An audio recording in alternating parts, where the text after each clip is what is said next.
Hello, Bull League, and welcome to Commish chat for February 4th, 2017. We are at February 10th in the Bull League simulation. I just wanted to take a minute to have a quick chat, see where we're at right now. It's midweek 4 in the Florida Rookie League.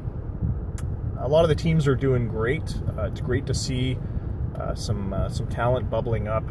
I know I've talked your ear off about this Justin Cusimano guy on the New York rookie team, but he is doing quite phenomenally well. Hopefully you guys caught the blog post. He's in the contention for Triple Crown for the FRL. Whether he's going to be there in March at the end of the season or not, we'll see. But so far so good. On the subject though of having good players bubbling up through the rookie level, doing well, one strategy that I did for the team that I manage, the Toronto Nomads, I've taken my best pitcher, who is a guy named Jamie Calabrese, and taken him out of the rotation. I still haven't promoted him yet. I want to get him through the entire season first. Remember to roll up the rim there, folks. Yeah, I think my plan is to give him a full season of rookie baseball and see if he's ready. He'll likely be ready to go up to short A or even A after that. What I'm trying to avoid is overplaying him, and the reason is, and you know, the guy's doing phenomenally well. I think he's on a 5-game win streak, but I don't want to see as what the thing that I have seen in other leagues. The other league that I'm in, the ABL, is the injuries, and when players get overplayed, overused, especially if they're going to be in a rookie league that takes place in the winter. We like to extend the amount of baseball in our in our slow sim league, but this rookie league has the potential to really wear out arms and legs and bats. So I'm concerned about that. You know, a 10-month injury is a 10-month injury, and then we've seen it with some of the Bull Oceanic League players. One of the top pitchers, if I recall, from one of the GM managed teams, I think it was Hamilton's pitcher. The name escapes me right now, but injury in the last couple days of the season. It was his last start, and he missed the playoffs. That was key in a very short season BOL, which I'll talk about in a minute. Anyway, so I've taken Calabrese out of the 6-man rotation that I've been using for Toronto. My intent here is to put him back in maybe a few weeks. We'll see how the next couple weeks of sims go. Keep in mind that most of the teams have 30 guys or more. You're allowed up to 40 on the rookie rosters.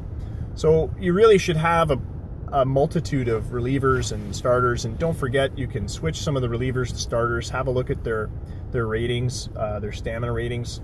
If you think their stamina is up to it, throw them in as a starter. The AI will likely be bringing them out anyway. I don't see a lot of complete games yet in the rookie league. There have been a couple, but the AI will likely switch him out for a reliever anyway. They don't want to leave him in there too long, get injured.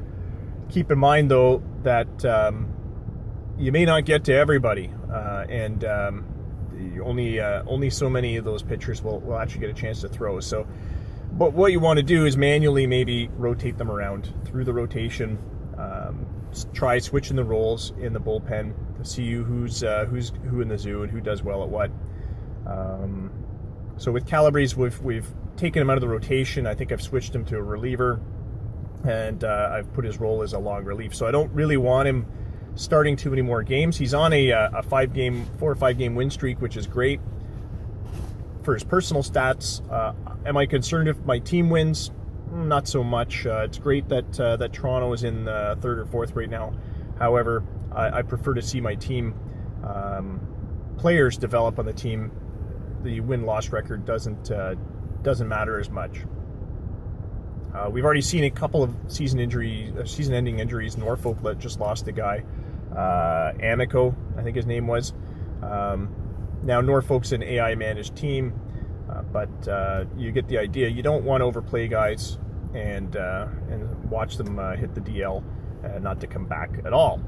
Now, rookie baseball doesn't matter as much. Very few of these guys are likely to be in the spring training rosters come April.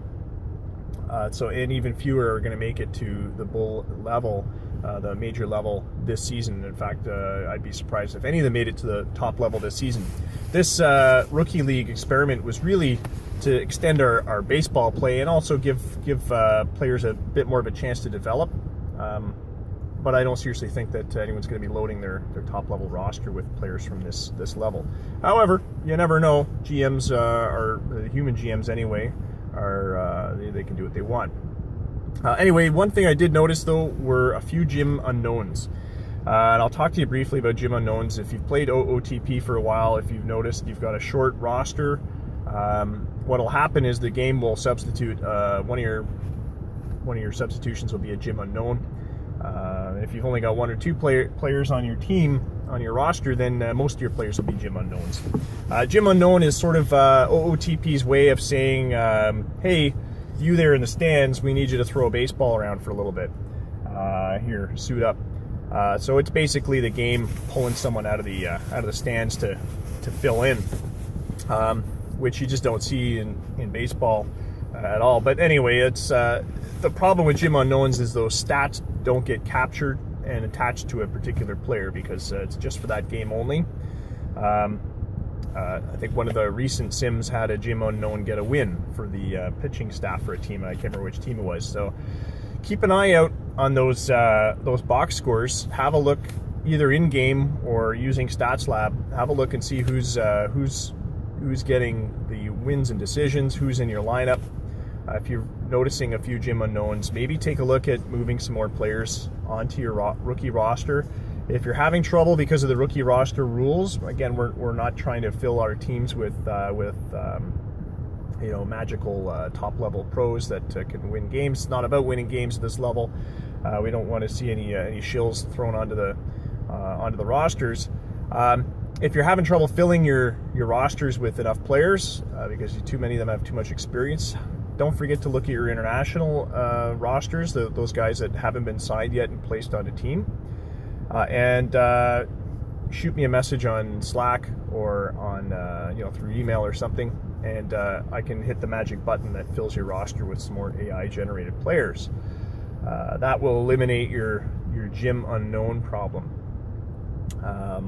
Most of the teams are, as I said, pretty well off, 30, 40, nearly 40 players. I don't think any team has the max yet of 40 players, but most of the teams are in the 33, 36 range. But if you're floating around 25 or less, then you might find that you're going to get gym unknowns. All right, so we talked about gym unknowns. We talked about week 4 of rookie baseball and some strategies to move some of the players around so that they don't get injured and don't wear out before the end of the season. A couple other mentions. Subscribe to the podcast. I don't see I don't see the stats. Google Play doesn't let me see listening stats unless it hits a certain number. This is just a fantasy baseball, fictional fantasy baseball league. So obviously our fan base is very small. It's mostly just the GMs. However, I'm going to keep doing those podcasts. I enjoy doing them, and I think there's a few guys out there that enjoy listening to them. One thing that might help is maybe posting some reviews or something on Slack, or countering with your own podcasts, YouTube videos and things like that, and posting that onto Slack. We fully encourage it. We like to see the involvement from the other GMs. If you have the means and the time, by all means, throw up a podcast or a YouTube video or something. Just let us know. Give us a shout out, or even rag on the other teams if you want, and let us know that you're actually watching and listening to what's going on in the league. We like to see engaged GMs. Some of the leagues I'm in, it's enforced. So we don't want to have to enforce GM engagement. People are busy. We understand that. But some of the leagues I'm in, they'll boot GMs out who miss too many exports and things like that, who don't participate to the fullest. Now, you don't have to go make a YouTube account and start posting videos just because, it would be nice. However, as I said, it would be nice. So if you feel like doing YouTube videos, even if you don't want to be on camera, just throw up your screen, give a little commentary. Feel free to take our game broadcasts, do a little commentary of those, cut them up, do some clips, use your creativity, use your imagination. On the subject of game broadcasts, I'm hoping to put some more game broadcasts up. I don't know whether the rookie baseball ones are really going to be worth it. But with college baseball starting February 20th, there will be a college all-star game. I do plan on doing a live broadcast, or at least a YouTube broadcast of that. May not be live. We've had some technical difficulties working that out and things like that. But anyway, we hope to get an all-star game up for the college league, possibly the high school, although I don't think they have a all-star scheduled. May 14th, opening day. That's a good day to do a featured game as well. And there's a lot of opportunities for taunting and ragging on other teams before then. Spring baseball is one of those opportunities. So yeah, spring baseball starts in April. Let's see some involvement, some ragging on people. I love it.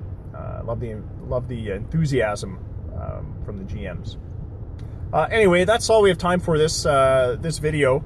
Yeah, keep enjoying yourself in the Bull League. Don't forget to subscribe to our YouTube channel. Don't forget to create a Twitter account if you want. We've got at least 1 or 2 GMs that have said they're going to do that or have done that. Twitter accounts are really easy to create. We can do some back and forth bantering there. We can even have the Slack channel post the Twitter feeds, things like that. So we've got the Bull League Twitter account. We've got the Toronto Nomads Twitter account. So there's some opportunity there to get some reposts and drive up traffic and fan interest and GM interest. If you know any other GMs that want to join or looking to join, by all means, send them our way. Invite them into the Slack channel so they can check things out. And if you have any suggestions for changes, whether it's the Slack or the off baseball stuff like Slack or the YouTube or the blog, or if it's in-game stuff, changes to rules I like to run by all the GMs. But yeah, if you got suggestions, fire them our way. We'll float them. Maybe take a vote or something, or maybe I'll just implement them because that's kind of GM I am, or kind of commissioner I am. Anyway, roll at the rim. Don't forget to subscribe and enjoy yourself. And see you in the next podcast. Will be released tomorrow. I'm really hoping for some good action out of the Florida Rookie League to throw into the podcast. Maybe another 5-for-5 Cusimano game. 17-0 blowout by New York over Boston. But again, the FRL games, do they really count? Not really.